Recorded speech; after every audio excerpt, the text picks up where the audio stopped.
إن للمتقين مفازا حدائق وأعنابا وكواعب أترابا وكأسا دهاقا لا يسمعون فيها لغوا ولا كذابا جزاء من ربك عطاء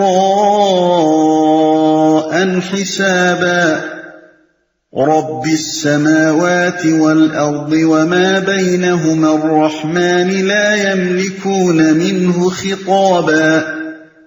یقیناً متقیوں کے لیے کامرانی کا ایک مقام ہے، باغ اور انگور اور نوخیز ہمسن لڑکیاں اور چھلکتے ہوئے جام، وہاں کوئی لغو اور جھوٹی بات وہ نہ سنیں گے۔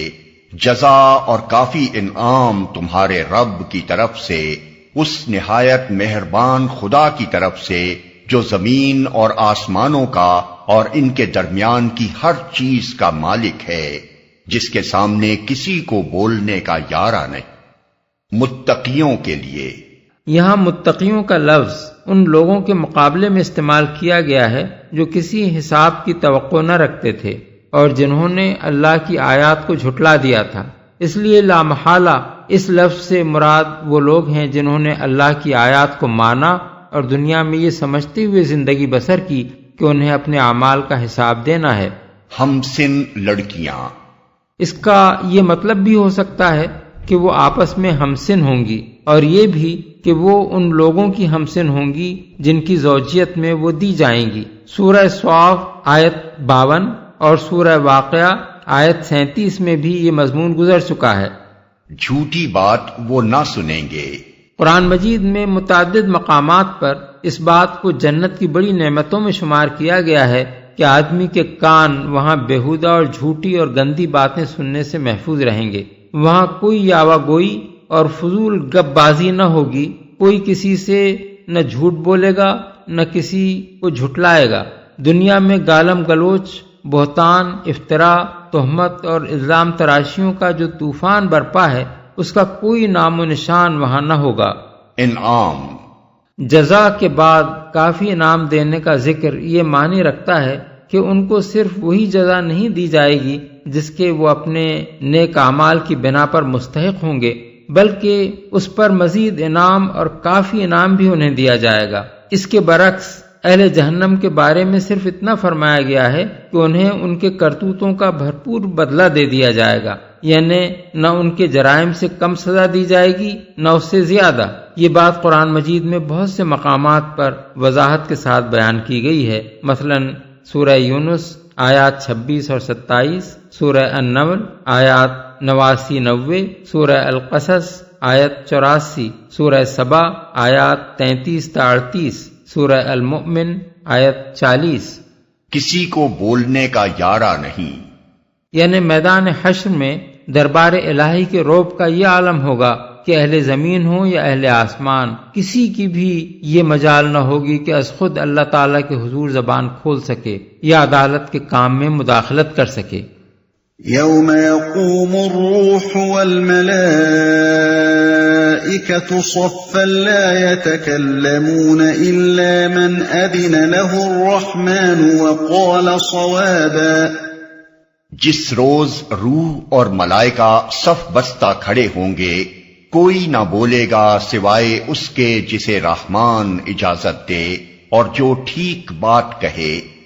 روح، اہل تفسیر کی اکثریت کا خیال یہی ہے کہ اس سے مراد جبریل علیہ السلام ہے، اور ان کا جو بلند مرتبہ اللہ تعالیٰ کے ہاں ہے اس کی وجہ سے ملائکہ سے الگ ان کا ذکر کیا گیا ہے۔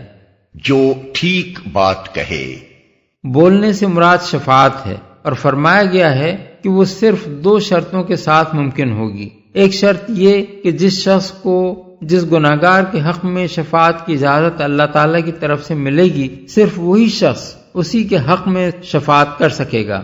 دوسری شرط یہ کہ شفاعت کرنے والا بجا اور درست بات کہے، بیجا نوعیت کی سفارش نہ کرے، اور جس کے معاملے میں وہ سفارش کر رہا ہو وہ دنیا میں کم از کم کلمہ حق کا قائل رہا ہو، یعنی محض گناہگار ہو، کافر نہ ہو۔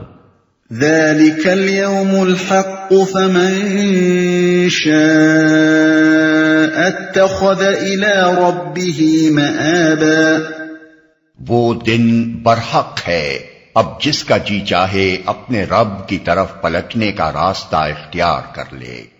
إِنَّا أَنذَرْنَاكُمْ عَذَابًا قَرِيبًا يَوْمَ يَنظُرُ الْمَرْءُ مَا قَدَّمَتْ يَدَاهُ وَيَقُولُ الْكَافِرُ يَا لَيْتَنِي كُنتُ تُرَابًا۔ ہم نے تم لوگوں کو اس عذاب سے ڈرا دیا ہے جو قریب آ لگا ہے، جس روز آدمی وہ سب کچھ دیکھ لے گا جو اس کے ہاتھوں نے آگے بھیجا ہے، اور کافر پکار اٹھے گا کہ کاش میں خاک ہوتا۔ قریب آ لگا ہے۔ بظاہر ایک آدمی یہ خیال کر سکتا ہے کہ جن لوگوں کو خطاب کر کے یہ بات کہی گئی تھی ان کو مرے ہوئے اب 1400 سال گزر چکے ہیں، اور اب بھی یہ نہیں کہا جا سکتا کہ قیامت آئندہ کتنے 100 یا کتنے 1000 یا کتنے لاکھ برس بعد آئے گی۔ پھر یہ بات کس معنی میں کہی گئی ہے کہ جس عذاب سے ڈرایا گیا ہے وہ قریب آ لگا ہے، اور سورت کے آغاز میں یہ کیسے کہا گیا ہے کہ عنقریب انہیں معلوم ہو جائے گا؟ اس کا جواب یہ ہے کہ انسان کو وقت کا احساس صرف اسی وقت تک رہتا ہے جب تک وہ اس دنیا میں زمان و مکان کی حدود کے اندر جسمانی طور پر زندگی بسر کر رہا ہے۔ مرنے کے بعد جب صرف روح باقی رہ جائے گی، وقت کا احساس و شعور باقی نہ رہے گا، اور قیامت کے روز جب انسان دوبارہ زندہ ہو کر اٹھے گا اس وقت اسے یوں محسوس ہوگا کہ ابھی سوتے سوتے اسے کسی نے جگا دیا ہے۔ اس کو یہ احساس بالکل نہیں ہوگا کہ وہ ہزارہ سال کے بعد دوبارہ زندہ ہوا ہے۔ کاش میں خاک ہوتا، یعنی دنیا میں پیدا ہی نہ ہوتا یا مر کر مٹی میں مل جاتا اور دوبارہ زندہ ہو کر اٹھنے کی نوبت نہ آتی۔